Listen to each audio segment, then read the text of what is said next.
बिस्मिल्लाहिर्रहमानिर्रहीम। शुरू अल्लाह के बाबरकत नाम से जो बड़ा मेहरबान और नहायत रहम करने वाला है। विकिपीडिया टीवी के मोहतरम अजीज दोस्तों, अस्सलाम वालेकुम। मोहतरम नाजरीन, आज की इस वीडियो में हम पेश करने जा रहे हैं एक ऐसा हैरत अंगेज वाकया जिसे सुनकर आप हैरत में पड़ जाएंगे। ये वाकया है अल्लाह वाले हजरत साबर पाक रहमतुल्लाह अलैह और एक भुने हुए बकरे का जो बोलने लगा। ये वाकया बहुत ही दिलचस्प और हैरत अंगेज होने वाला है, इसीलिए मेरी आपसे मौतबाना गुजारिश है कि इस वाकये को मुकम्मल तौर पर समझने के लिए इस वीडियो को एंड तक जरूर देखें। मोहतरम नाजरीन, ये तो आप सभी जानते हैं कि हजरत साबर पाक रहमतुल्लाह अलैह बहुत ही जलाली तबीयत रखने वाले बुजुर्ग थे। आप रहमतुल्लाह अलैह का मुकम्मल नाम अली अहमद साबिर कलियरी रहमतुल्लाह अलैह था और आप रहमतुल्लाह अलैह से जिस तरह लोग मोहब्बत करते थे, इसी तरह आप रहमतुल्लाह अलैह के हासिदीन भी वहाँ पर मौजूद थे जहाँ आपकी रहाइश थी, यानी कि कलियर शरीफ में एक ऐसा शख्स था जो आप रहमतुल्लाह अलैह से बे इंतहा हसद करता था। वो शख्स आपकी मुखालफत में आपसे हसद करते हुए इतना बढ़ता जा रहा था कि वो चाहता ही नहीं था कि आप किसी भी मस्जिद में इमामत करें या लोगों के दरमियान अपने दीन की बातें करें। कलियर शरीफ के लोग बहुत ज्यादा मगरूर थे और फकीरों को, खसूसन अल्लाह वालों को हकारत की नजर से देखते थे। वो ये मानते ही नहीं थे कि अल्लाह वालों को इस दुनिया में रहना चाहिए। इसी वजह से वो शख्स जो कि अमीर भी था और आपसे हसद करता था, अपने हसद की वजह से वो रईस कलियर के पास पहुंचा और वो कलियर का रईस भी अल्लाह वालों को नहीं मानता था। वो कहता था कि ये फकीर शोभता बाज होते हैं, जादूगर होते हैं, लोगों को अपनी चिकनी चुपड़ी बातों में फंसाकर अपनी तरफ ले आते हैं और लूट लेते हैं। इसी वजह से जब वो शख्स उस अमीर कलियर के पास पहुंचा तो उसने कहा कि एक शख्स कलियर शरीफ में देख रहा हूँ जो कि इमामत का मुतई है, भोले भाले लोगों को वर्गलाता है और अपनी बातों से उनके दिल का हाल बदल देता है। यहाँ तक कि मेरे दोस्त भी उसकी जानिब होते जा रहे हैं। कुछ कीजिए, हम अमीर और रईस लोग तो अकेले रह जाएंगे, हमारा कोई भी साथी न होगा, हमारी कोई बात नहीं मानेगा। रईस कलियर ने कहा, बात तो तुम ठीक कहते हो, लेकिन कुछ दिन के लिए हमें रुकना पड़ेगा। जुम्मे के दिन हम वहाँ पर जाएंगे, जिस मस्जिद में तुम कहते हो उस दिन हम फैसला करेंगे।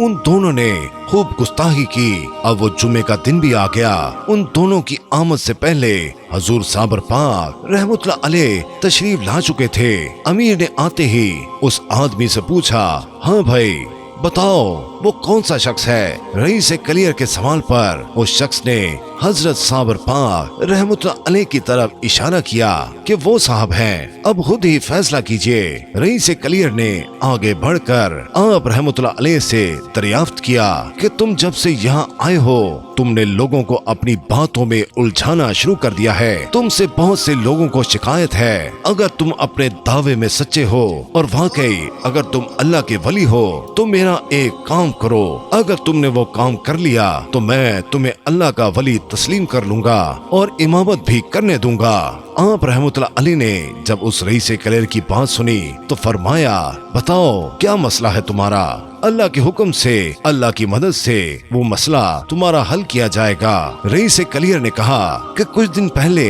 मैं कुर्बानी की नीयत से एक बकरा लाया था जो कि मेरे बगीचे में बंधा था। वो चंद दिन से गायब है। अगर आपने मेरे खोए हुए बकरे का सुराग लगा लिया तो मैं यकीनन आपको अल्लाह का वली तस्लीम कर लूंगा और आपके हाथ पर बैत कर लूंगा और आपको अपना पेशवा तस्लीम कर लूंगा। रईस कलियर ने बहुत ही सख्त लहजे में ये बात कही। उसको अंदाजा ही नहीं था कि वो किससे बात कर रहा है। आप रहमतुल्लाह अलैह ने उसकी बात सुनकर फरमाया, वैसे तो मैं फकीर हूँ, हर कसो नाकस हूँ और गैब की बातें तो सिर्फ अल्लाह ताला ही जानता है। फकीर पर्दा पोश होता है, अंदर के इसरार नहीं बता सकता, लेकिन चूंकि यहाँ के लोगों की इस्लाह करनी है, उनको सीधे रास्ते पर लाना है, तो इसलिए मैं आपको बताता हूँ कि वो बकरा इस वक्त कहाँ है। پھر آپ رحمتullah علیہ نے 2 رکعت نماز ادا کی، ایک ذرا سی توجہ عالم ارواح کی طرف فرمائی اور ساتھ اپنا دست مبارک اوپر اٹھا کر فرمایا،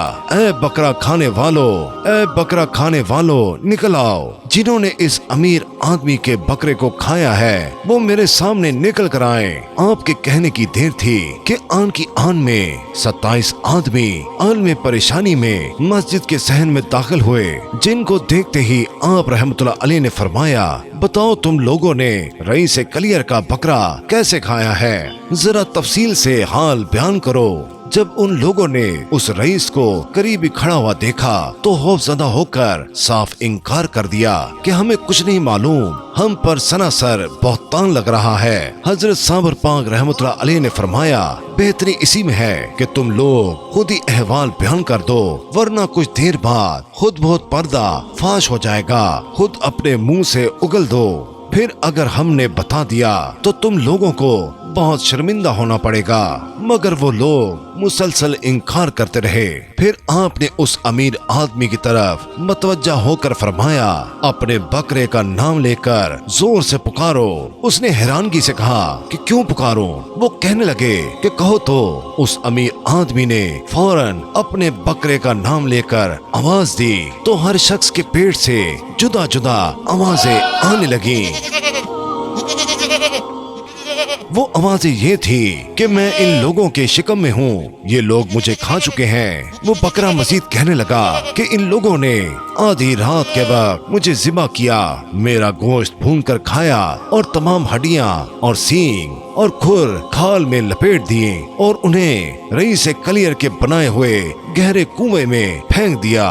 یہ بات سن کر رئیس کلیر ان 27 لوگوں کے پیٹوں کو دیکھنے لگا اور حیران ہونے لگا اور غصے سے آگ بگولا ہونے لگا۔ حضرت صابر پاک رحمتullah علیہ نے فرمایا، اس بکرے نے جو بھی کہا ہے وہ بالکل حق ہے، آپ اس کنویں میں جا کر تلاش کریں۔ رئیس کلیر نے آدمیوں کو حکم دیا کہ جاؤ تلاش کر کے آؤ۔ تو وہ لوگ وہاں پہنچے، انہوں نے کنویں میں تلاش کیا تو ان لوگوں کو وہاں سے اس بکرے کی کھال میں سینگ اور کھر اور ہڈیاں دستیاب ہوئیں اور مجرموں نے اقبال جرم کر لیا۔ اب رئیس کلیر کو پوری طرح سے یقین ہو گیا کہ یہ ایک اللہ کے ولی ہیں کہ جو اس مسجد میں امام بن کر آئے ہیں اور لوگوں کے درمیان جو حق کی بات کہتے ہیں وہ سچ میں حق کی بات ہے۔ جن کے کہنے پر بکرا بولنا شروع ہو گیا جو کہ ذبح ہو چکا تھا، جو کہ ان لوگوں کے پیٹ میں چلا گیا تھا، وہ اتنا متاثر ہوا کہ اس نے عرض کیا، آپ بلا شبہ